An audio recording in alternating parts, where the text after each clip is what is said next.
तो चलिए शुरू करते हैं आज का अनुपमा का एपिसोड, जिसमें वनराज अपने बेड पर लेटा हुआ था और बापूजी उससे मिलने के लिए आए थे। बापूजी बहुत ही ज्यादा रो रहे थे। इधर काव्या और तोसू उसे शीशे की तरफ से देख रहे थे, जिसमें काव्या तोसू को कहती है कि वी को तो दर्द की पेन किलर मिल गई है, लेकिन माँ बाप पर क्या गुजरती होगी जब वो अपने बच्चे को इस तरह हॉस्पिटल में देख रहे होंगे। बापूजी की हालत तो बहुत ही अभी खराब होगी, हम तो उसका दर्द को इमेजिन भी नहीं कर सकते। इधर वनराज से कहती है तुम जल्दी से ठीक हो जाओ, क्योंकि तुम्हें अभी बहुत सारी जिम्मेदारी निभानी है। तुम्हें अबे इधर बापूजी वनराज से कहते हैं तुम तो मेरा शेर बेटा हो, तुम्हें अभी जल्दी से ठीक होना होगा और जल्दी से नौकरी ढूंढकर घर को संभालना होगा। उसके बाद फिर तुम्हें दादा बनना होगा और मेरी अर्थी को भी कंधा देना होगा। तभी बापूजी को रोक लेती है, उसे कहती है ऐसी अपशगुन बातें भी मत कीजिए। वनराज इधर फिर से सो जाता है। इधर अंकुश और अधिक दोनों ही मिलकर बरखा को कॉल कर रहे होते हैं, पर बरखा फोन रिसीव नहीं कर रही होती है। अंकुश कहता है मुझे जरूर कुछ गड़बड़ लग रहा है। अनुपमा देख रही होती है जीके की हालत, उसे जाती है और फिर उसे बैठाती है चेयर पर। जीके काफी ज्यादा टेंस में थे और वो रोए जा रहे थे। अनुपमा की निगाहें बार बार ऑपरेशन थिएटर में थी, क्योंकि वो इंतजार कर रही थी कि कब अनुज ठीक हो जाएगा। अनुपमा रो ही रही थी कि उसके कंधे पर हाथ रखता है कोई, तो अनुपमा सोचती है वो समर होता है। तो अनुपमा कहती है कि समर मैं ठीक हूँ। तोसू सामने आता है। तोसू कहता है मम्मी मैं हूँ, मुझे पता है कि हमेशा समर ही होता है, लेकिन आज मैं हूँ।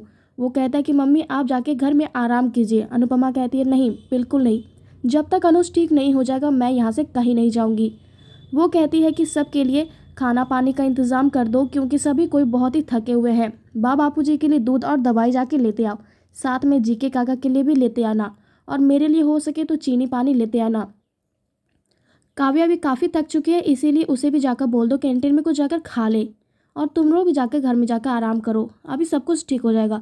तभी तोसू आता है और अपनी मम्मी को मैंगो जूस देता है। अनुपमा मैंगो जूस पीकर थोड़ा रिलैक्स फील करती है। समर अनुपमा को देखकर रोए जा रहा था। इधर डॉक्टर ऑपरेशन थिएटर में अनुज का ऑपरेशन कर रहे थे। सीन आता है छोटी अनु का, जिसमें वो जितने भी सारे वो फोटो खिंचवाई थी अनुज और अनुपमा के साथ, वो सबको निकालकर एक साथ इकट्ठे करने लगती है। ये सब देख रही थी पाखी, किंजल और फुई। तीनों ही देखकर उसे बहुत ही ज्यादा बुरा लग रहा था। जिसमें डॉली कहती है कि इस बच्ची के पर अभी क्या बीत रहा होगा, इसे तो अभी अभी हाल फिलहाल माँ बाप मिले हैं और अभी से इसके भगवान ने इसके साथ ऐसा किया, इसे अनु से दूर करने की कोशिश की, पर कुछ नहीं, कान्हा जी बिल्कुल ठीक कर देंगे। जिसमें पाखी कहती है मुझे भी बहुत ज़्यादा टेंशन हो रही है।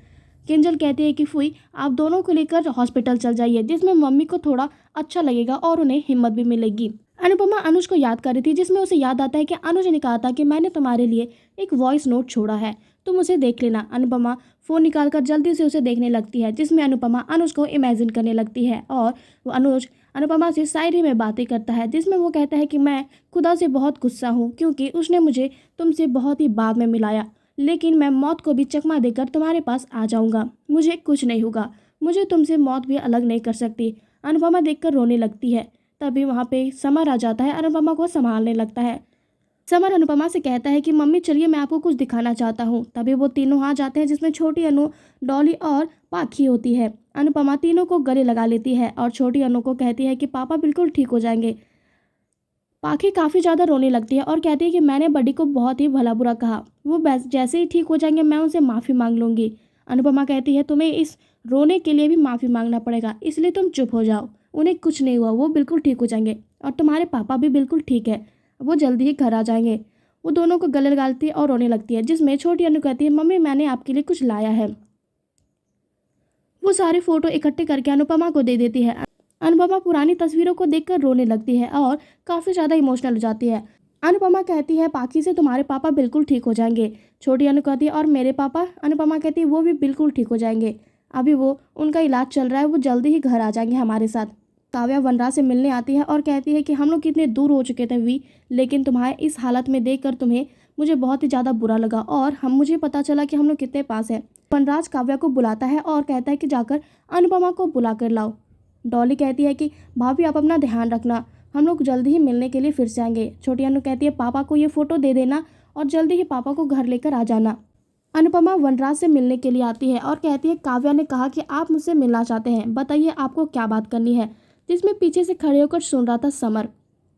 वनराज कहने की कोशिश कर रहा था कि अनुज को मैंने धक्का दिया। वनराज बार बार बेहोशी की हालत में चला जा रहा था। वो हिम्मत करके अपनी पुरानी बातों को याद करके उसे बताना चाह रहा था कि अनुज को उसने धक्का दे दिया, लेकिन वो नहीं बता पाता है। तभी डॉक्टर आ जाते हैं और वनराज की हालत काफ़ी ज़्यादा ख़राब हो जाती है, जिसके कारण उसे इंजेक्शन लगा दिया जाता है। अनुपमा जैसे ही गेट के बाहर निकलती है तभी उसे वहाँ समर दिखता है। समर कहता है कि क्या पापा ने अनुज को धक्का दिया? अनुपमा कहती है नहीं, बिल्कुल नहीं, बात अधूरी रह गई। मैं तुम्हारे पापा को 26 सालों से जानती हूँ, मैं जानती हूँ वो ऐसा काम बिल्कुल नहीं करेंगे। भले उन्हें बहुत ही ज़्यादा गुस्सा है, लेकिन फिर भी वो ऐसा काम कभी नहीं करेंगे। गुस्से में ऐसी अनाप शनाप बातें कर देते हैं, इसका मतलब ये नहीं कि तुम्हारे पापा खूनी बन जाएंगे। मैं जानती हूँ उन्होंने कुछ नहीं किया, वैसे भी बात अधूरी रह गई। जब तक पूरा बात ना जान लो तब तक उसकी जड़ तक नहीं जाना चाहिए। इधर बरखा अंकुश के पास आती है और काफ़ी ज़्यादा टेंशन में होती है। वो कहती है कि अनुज और मिस्टर शाह क्या ठीक है? उन लोगों को ये कैसे हो गया? वो काफ़ी ज़्यादा सवाल करने लगती है, जिसमें अंकुश कहता है बरखा से, क्या तुमने उसे पहाड़ी से धक्का दिया? बरखा कहती है हाँ, मैंने दिया। दोनों हैरान हो जाते हैं। बरखा कहती है पागल हो क्या तुम लोग? मैंने उन लोगों को क्लिप के पास ले गया और मैंने उन दोनों को धक्का दे दिया, है ना? तुम लोग ऐसा सोच रहे हो? स्टुपिडिटी की भी हद होती है। और क्या ये क्राइम पेट्रोल चल रहा है क्या, जिसमें भाभी ने अपने पैसों के लिए देवर को मार डाला? तुम लोग ऐसा सोच भी कैसे सकते हो मेरे बारे में? जिसमें अधिक उससे माफ़ी मांगता है और अंकुश कहता है कि ओके ओके ठीक है, संभल जाओ, ओके ओके रिलैक्स हो जाओ। अनुपमा डॉक्टर से पूछती है कि अनुज का भी हालत कैसा है, वो ठीक है ना? मतलब वो जल्दी ठीक हो जाएंगे ना? तो डॉक्टर कहता है मैं आपको कोई झूठी उम्मीद नहीं देना चाहता, अनुज की हालत बहुत ही नाजुक है और ऑपरेशन थिएटर में उसका ऑपरेशन काफ़ी ज़्यादा क्रिटिकल होते जा रहा है। बा कहती है मेरा बेटा वनराज ठीक है ना? डॉक्टर कहता है हाँ वो ठीक है, उसे अब दूसरा रूम में शिफ्ट करना होगा, नॉर्मल रूम में। वो तोसू से कहता है कि एक रूम देख लो और वहाँ पे वनराज को शिफ्ट किया जाएगा। बा कहती है ये कौन सा तरीका है, मतलब कि कैसा रूम? यहाँ पे क्या डॉक्टर इलाज नहीं कर रहे हैं क्या? तो जिसमें तोसू कहता है कि बा जैसे हॉस